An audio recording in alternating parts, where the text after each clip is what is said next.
Welcome to Geeks Corner. I'm Mr. Daps. I'm Katie. And tonight is the last episode of 2020. It's hard to believe, but we have made it to the final Tuesday night of 2020. Yeah. It's going to be... Here we are. Yes. So tonight we're going to talk about 2020, all of the good things that happened. We are going to talk about Soul. We are going to talk about The Mandalorian. We're also going to talk about Snow White's Enchanted Wish. We've got a lot of fun things to talk about tonight. And we're going to start things off by also saying we'd love to know in the comments if you're watching on our new website, which is geekscorner.live. If you are there, you can, if you're on a computer and I think maybe a tablet, I don't think it works on your phone, you can join the chat and we will put you maybe in the show. Maybe. But anyway, so we are going to continue on. We'd love to hear in the chat what some of your favorite things that happened in 2020 in the Disney and Geek universe were. Yeah. Because there were fun things. There was a lot of good things. And it's weird to think this is not only the year of Soul, but it's the year of Onward. It's the year of Pixar Night. It's the year of Rise of the Resistance. That was what, January 17th, which January I really think 17th? is where we need to start things. Yeah. Is you think January 17th, we got up at a ridiculously early, well, we actually planned it all out so we wouldn't have to get up as early as we planned. Or we would have had to otherwise. But we did still get up really early. We still got up at like 4:30 or 5 in the morning. Way too early. And made our way over to the Esplanade, then made our way into Disneyland and stressed out royally as we all tried to get on Rise of the Resistance. I think the funniest thing was us pacing around Disneyland for approximately like 2 hours while we waited for the park to officially open so we could get a boarding pass. Didn't we get breakfast or something too? Was that after it opened? I know we did the boarding pass debacle first. No, we didn't get breakfast because once I had ridden Rise of the Resistance, I still had not eaten all day. That is true. We got it after, didn't we? Yes, we did. You're right. Oh yeah, DAPS D&D was this year. DAPS D&D. Please don't eat the goat. Fun. Please don't eat the goat. Eat the goat. I don't know. Yes. Yeah. I feel like our travelers are out there somewhere, and I would like to remind them not to eat the goat. Someday they'll return. Yes. But yeah, we got up ridiculously early. Yeah, we ate there after. We ate at Refreshment Corner. Yeah, that was a fun morning. And then we got to go on, geekscorner.live. Woo! Clocky is watching from. Thank you, Clocky. That's good to hear. I'm glad it's working. Yeah, I was actually remembering that the other day because when I finally ate, I ate chili mac and cheese from Refreshment Corner at like noon or something. That was a very interesting day. But yeah, it was fun though. It was warm. It was a very fun day. Food. And remember we shopped, I believe. Was that the day we had all the shopping stuff? The shopping stuff? When did we do shopping stuff? Nope, that was earlier. Okay. That was another day. I was like, when did we do shopping things? That's okay. No, we had a very good oh no, I'm thinking of a different day. I'm combining the time we went on Rise for the first time with the time of opening day. There we go. I was combining those 2 days in my head. First day, we actually, now that I'm thinking about it, I think we had breakfast in Tomorrowland. Yes, we did. Yes. Okay. Because I had French fries and I got my Millennium Falcon. That's what I remember. Yep. Yes. Okay. Yeah. I am so sorry. We were very, very blessed. We were very lucky, and we were able to attend a cast preview of Rise of the Resistance before Rise of the Resistance officially opened. That was our official first time. I was blending those two things in my head. I was blending both of those days. So then you fast forward a little bit more into the year, and we go to Pixar Night, which was a blast. Wasn't it 80s night? Oh yeah, 80s night first, then Pixar's night. Pixar night. Yes. Mr. Brops? I'm confused. Oh, Goats Corner. I get it now. I should read the whole thing. That deserves to go on the screen. So you can know why I was confused as I was reading the comments. It's hello everyone and welcome to Goats Corner. I'm Mr. Bratz. And you're welcome. Wow, that was good. Thanks. That was really good. Never know. I grew up around goats. I was gonna say, what? He had goats? Yeah. So we had those special nights, which were a lot of fun. And 80s night was super cool. 80s now that night you mention was it. so fun. And yeah, that was in February. Then March was Pixar night. It was March 5th. Which was just a few days before we found out parks were closing for 2 weeks. Yeah, it was a whole almost week before the park actually closed for quote unquote 2 weeks. And we saw Denise from Mouse Steps there that night, which was a blast, and always fun seeing her. And then I saw her later in the year at Walt Disney World. Yes, you did. Which is always awesome as well. And then you move further forward into the year. I actually think it's something that we have to be thankful for, even though it was weird, is the closing night of Disneyland and Disney California Adventure, just because of all of the magic that went into saying goodbye, not realizing that it was going to be such a long goodbye. But you think of all the characters out and of cast members waving as you leave Disney California Adventure, and entertainers throughout the parks, and it was kind of a rainy day, so there weren't as many people during the day as normally there would be. Funny enough, actually earlier today, I stumbled upon my pictures from opening or closing night of Disneyland. And it was something I almost didn't go to because I figured the parks will be reopened in 2 weeks. It'll be fine. Especially because I had to work until 10 or 10:30 that night. And then I, put everything aside and I said, it's Disneyland. And I'm actually really glad that I went. Yeah, you'd have been bummed if you hadn't. You'd be talking about that. Still be griping about it. So then the parks close, everything goes on lockdown. Yes. And still good things end up happening because you think about it, we discover StreamYard. So we start doing these different ways of streaming from different ways. And Soul was supposed to come out in June, and then it kept getting pushed off in multiple movies. Mulan was supposed to come out in March. Mulan got pushed back. Black Widow got pushed back. James Bond got pushed back. That's not Disney, but it still counts. It still counts. It's geeky. Yes. Tyler and I love to go to James Bond movies. I know. Someday we'll get to go to one again. But then things started changing as summer came along. And Walt Disney World reopened, and Disneyland Paris and Tokyo and Shanghai and Hong Kong, and not all of them stayed open. Disneyland was supposed to reopen. July 17th. And that didn't work out so well. No, but it was announced. It was announced. and we did get Downtown Disney and the Esplanade open. And those have stayed open. Those have stayed open, and we're able to go at least to the resort for Disneyland's birthday, which was also weird, but also fun and cool. And it's not what you'd hope for, but it's something. And I think the same goes for them opening Buena Vista Street as an extension of Downtown Disney. It's not what you really want, but it's better than nothing. Yes. And I'm trying to think of other big things that happened this year. Mulan came out. We got another seasons of The Mandalorian. We got Muppets Now. Wow. This summer. Yeah, we did. That was very fun. We got Earth to Ned this year. Earth to Ned was a good very year fun. for puppets. Yeah, very good year for puppets. On the DAPS side of thing, we started doing way more DAPS Magic Live. And so we did the Extinct Attractions thing. Yeah. Which was very fun. We invented hashtag Dappswatch 2020. Dappswatch 2020. We're going to have to do Dappswatch 2021, it's looking like. Egon came along with Disney This Day. Oh my gosh, yeah. Disney Reporter continued on. We've been busier than ever, despite the parks being closed. We got to go to Walt Disney World, Murray and I. And Murray is there right now. And he will have, we're hoping, a report next week on what it's like compared to his trips in September and August. But he's only been there for about a day. So he's like, can I wait till next week to tell you what it's like? I'm like, that's fine.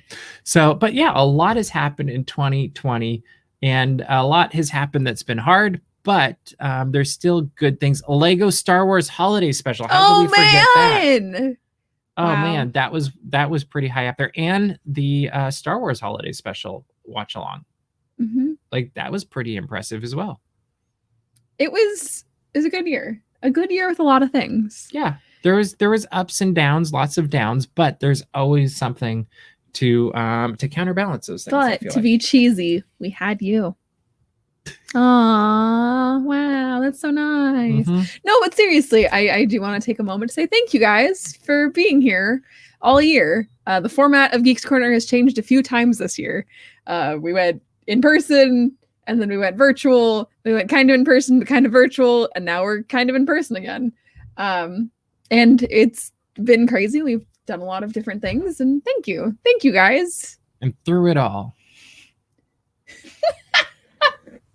You want to keep going? I thought you were going to keep going. Brought to you by viewers like you. It's very true. If nobody watched, we probably wouldn't do it. No, we do still it anyway. would. Like we just like having fun. And that's really what this is all about, is having fun and geeking out together. Oh yeah, the Knott's tasting events. Oh my Thank you, gosh. Jeff. How could we forget those? Those were highlights of the year. How could we forget? And those just kept getting better and better as the year progressed. Knott's Berry Farm was just killing it. And I feel like once the parks reopen, it's actually going to put Knott's in a stronger footing for future events and things that they'll have to do. And that will be very interesting. Murray will have to report on how 2021 is. Yeah, he'll be ahead of us, won't he? He will. I'm thinking we'll get a video with a report, but we'll see. Maybe the real treasure is the friends we made along the way. It's so true. Wow. It is fun to think of how the year progressed and how these communities and friendships have developed as we've moved along. And the Sunday night movie nights have been a blast. I actually was thinking on Sunday that this coming Sunday we should watch the Tom Hanks classic that is now a Disney movie, Big. Oh yeah. You've never seen it, right? I've seen parts of it. I've Okay, never seen the whole thing. But I think that might be a fun one. So we might be watching that on Sunday. You can let us know what you'd really like to see. All right. What was your number one highlight of 2020? Before we move on, I had forgotten that Rise of the Resistance opened this year. So Rise of the Resistance would definitely be mine. Because I mean, I cried in the queue. That was pretty good.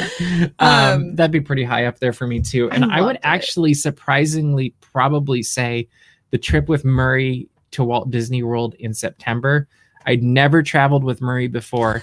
And so you never know. Like you don't know. It's like, true. It could be great. It could be bad. You don't know someone until you travel with That them. is true. And we had a blast. Like it was one of the most fun trips ever. It was most that trippy. trip was sure a trip. It was a trip. And but no, we had a blast. And part of it was just the complete absurdity of the situations we were in the era that we live in. Oh, you want to watch Star Trek 2, huh, Clocky? Okay. That would be interesting to watch on camera. That's such a good movie. Anyway, so I would say both of those were probably pretty high up there. And but just lots of different things that we did. Like it's hard to pick just one. So let's move on, if that's okay, Katie. That's fine with me. All right, let's move on to the week in Geek. Yes, we have brought it back. And it's back. Yes. And so we're going to say 2 weeks actually, because we didn't have any news last week. But this last week, Soul came out on Disney Plus, and we will do our best to give a spoiler-free review here. And is that fair? Yeah. Oh yeah, Runaway Railway was this year. Oh, and I did enjoy it. My gosh. I got to do that in September. And I have stayed spoiler free. So I have not seen it. I won't say a thing. But I did enjoy it. And so Soul came out Christmas Day. I projected it onto my garage door and it was a blast. Katie should watch Star Trek Into Darkness. Which one have I seen? Beyond? Yes. I can never remember.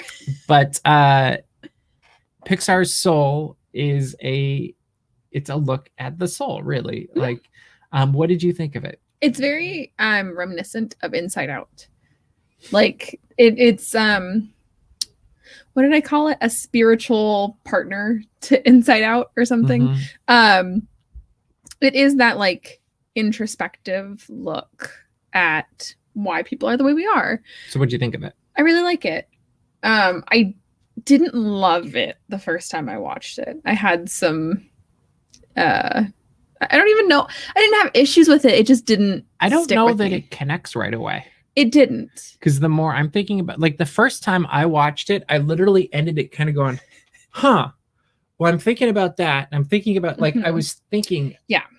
Like it took me on this rabbit trail of thinking about life and death and what it means to live and to die and all of these fun things. And I really found myself. That's good. It's very funny. I like that one, Clocky. You got me to stop talking. Star Trek Into the Unknown. It's the one with Elsa. I feel like this would have been a really good, like, if we had a really good artist on the team that Mhm. could make posters. Mhm. Like you solicit these and then you make a poster of like the top 3 or something. I don't know. Yes. Anyway. Yeah, But no, the first time I watched it, I walked away thinking that was really intriguing. Yeah, I agree. But I think the second time I watched it, I was able to connect to it a little bit more. Because I watched it the day after Christmas, and I had a lot of downtime that day to think about it, and I just kept going, I want to watch it again, which is not normally a way that I feel about movies, that I go, eh. And it wasn't that I like it wasn't a bad film. It just didn't connect. It just didn't connect. But I kept going, I want to watch it again. Maybe I should watch it again. So we watched it again. And it did connect more. I still didn't cry either time, which is weird for me. Is it a crying movie though? I've seen a lot of people say that they cried. Oh, really? Like a lot. Okay. And I'm Katie. Like that's like my one thing is that I cry. The one thing. It's like my one thing. That's it. You can't take that away from me. But yeah, I did not cry. But I do like it. It's in my top 10. Yeah. I would put it pretty high up there too. And I don't know that I was moved as emotionally as Inside Out. Yes. But it's not really about emotions. It's about life and living it and making each moment count. Mm-hmm. And I think there probably could have been a deeper emotional resonance for that part.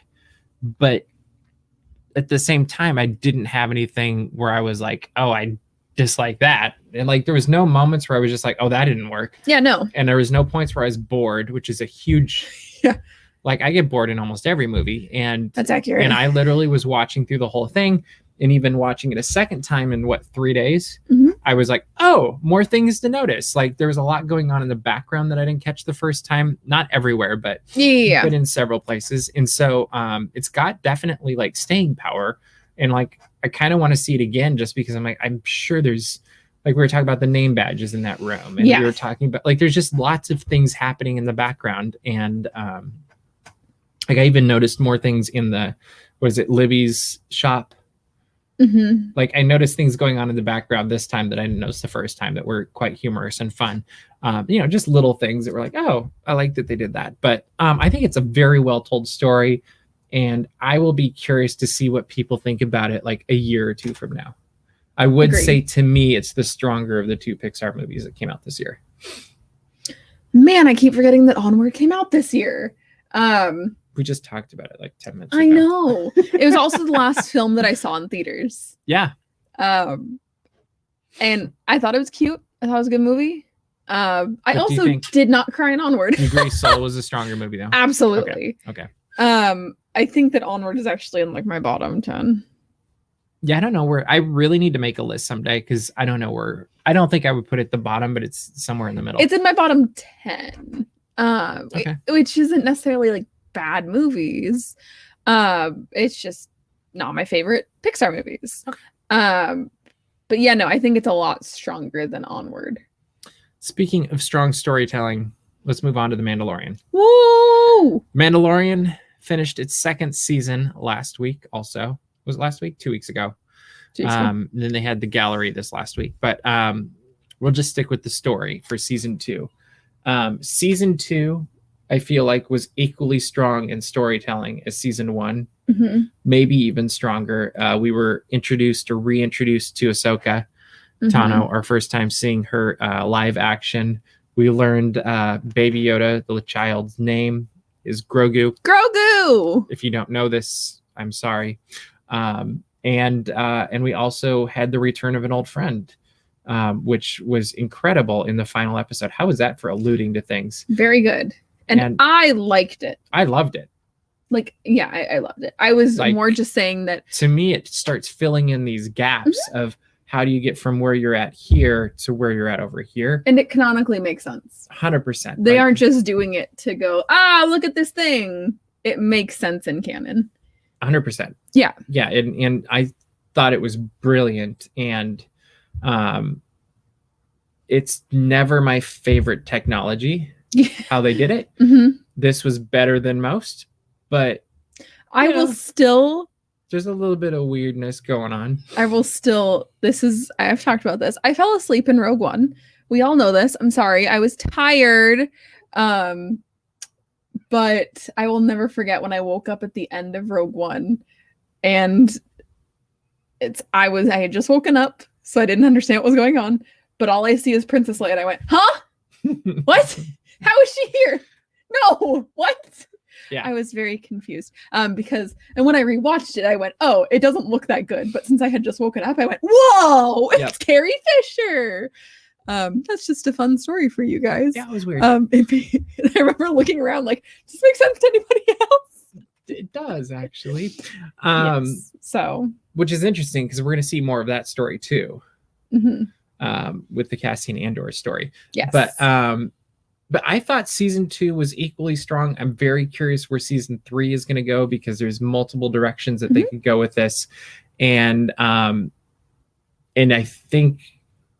think we're going to see a lot more connections. Like they keep making connections everywhere, but I think we're going to continue to see more connections with like Rebels and the Clone Wars and a lot of the stories that have been developed by Dave Filoni. It seems like it's really connected. And the weird part also is at the same time, we're going to have the Book of Boba Fett, which will be going on right at the same time. And then we've got, what is it? What's the other show coming out? I don't know. I am so sorry. I have no idea what you're talking about. There's several Star Wars shows. Yeah, there's a lot. I don't know which one you're talking about though. The fighter, not Bad Batch? Fighter, the New Republic one. Oh, something of. And we have Bad Batch coming out. I forgot about that. Yeah, too. Bad Batch. But there's I don't know why I'm spacing that name, but something of the New Republic. Yes, but there's going to be a lot coming out, and it's all leading to one big cataclysmic event. I don't know if it's cataclysmic. Very excited about the Book of Boba Fett. Yeah, I'm intrigued to see what they decide that's going to be about. Mainly because the Mandalorian has sold me on the fact that Boba Fett's cool.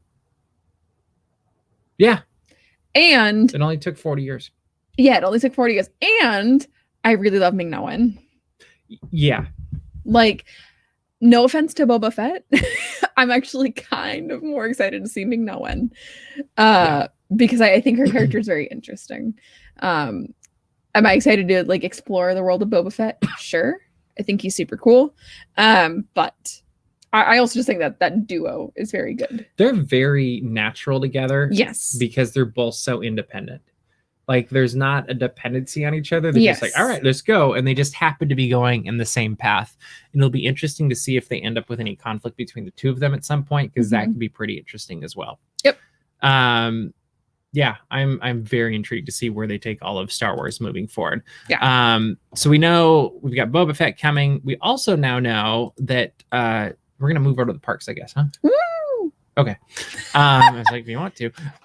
But Snow White has a new name, and it is no longer Snow White's Scary Adventure, but it is now Snow White's Enchanted Wish. You made it sound like Snow White had a new name. Well, the attraction does. Rogue Squadron's the movie, isn't it? Yes. Yeah. There's something of the New Republic. I just can't remember what that where it is. No, I just love the idea of like, so they just gave Snow White a new name. Her name's Stephanie. Kind of weird. That's but better than what I came up with. Her name's Ethel. That's pretty good. It's also a pretty 1930s name. That's where I went. I was like, it'd be Ethel or Flossie or, Joanne. Yeah. Dorothy. That'd be a good name. Yeah. What would you name Snow White if you gave her a new name? I just love the idea that they're like, yes, we were just over calling her Snow White. Didn't like it. It's not really a name, so we renamed her. Anyway, no, the attraction has a new name. I'm so sorry that I railroaded you. Snow White's Enchanted Wish. We got a preview of it with little glimpses of what we'll be seeing. My prediction is it's going to be a lot of the same with lots of enhancements, very much like what we saw with Alice in Wonderland and Peter Pan. All of I just think they've done a really good job in the last few years of taking these Fantasyland classics and just upping the quality and upping the magic. And it's like Pixie Dust gets old after a while, so they just dumped a bunch more on it. And I think it's going to be great. I don't know what to think of the name. Like, I almost feel like it'd just be Snow White and I'd be fine. I'm sure it's cute. Snow White's new name is Frank. Okay, perfect. Yeah, I think that they easily could have gone to the original name of Snow White's Adventure. Snow White's Adventure. But I think that they wanted to, zhuzh it up a bit. Oh, totally. And not just go with a name that was close. And honestly, who actually says the whole name? They just say Snow White. Everybody's gonna say Snow White, just like we say Peter Pan, just like we say Alice in Wonderland. Like, totally. I think that the attraction looks interesting. I like that the ride finally has an end. Because as everyone knows, Snow White's Scary Adventure had a very abrupt end. Ended. You go, wait. And they lived happily ever after. What? You go, it's daylight again? The ride's over. That doesn't make any sense. I do like the projection mapping stuff that they've got going on. Yeah, I think a lot of those magical little additions are going to make a huge difference. And I think that it makes a lot of difference in a dark ride specifically, especially when it's the dark ride retelling a story. Like how we saw in Alice in Wonderland, it really helps the attraction. It helps tell the story, because with these attractions, we're not reinventing the wheel. We're not going on some grand new adventure. You're telling the story of. I did like the dopey effect though with the eyes. It's cute. That's going to be super cute, and I think it's not changing.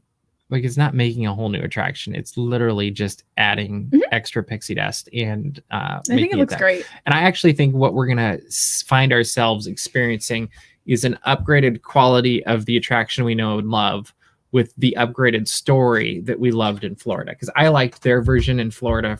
In fact, I always thought it was kind of a bummer that they got rid of that one to make into was it fantasy fairy fantasy fair?